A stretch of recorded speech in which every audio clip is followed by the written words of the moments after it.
Hello बच्चों, let's understand this problem.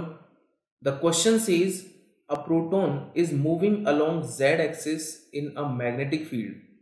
The magnetic field is along x-axis.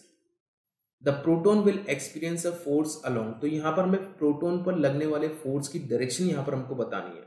तो एक simple सा कॉन्सेप्ट है. इस जगह पर हम लोग बोलें तो देखिए, हम सबसे पहले यहाँ पर एक्सेस बना लेते हैं ना.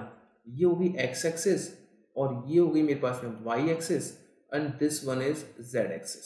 तो ये जेड एक्सिस हो गया. अब देखो यहाँ पर क्या क्या बोला है.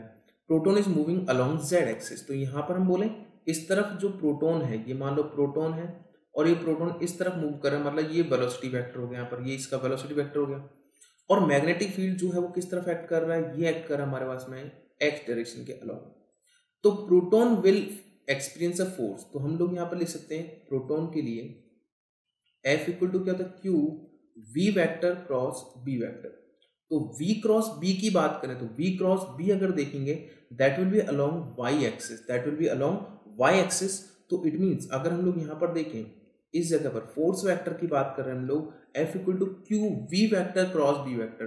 तो V vector cross B vector by right hand thumb rule हम लोग यहाँ पर यूज कर लें. राइट हैंड थंब रूल, ठीक है ना. देन द फोर्स या magnetic force will point towards Y axis.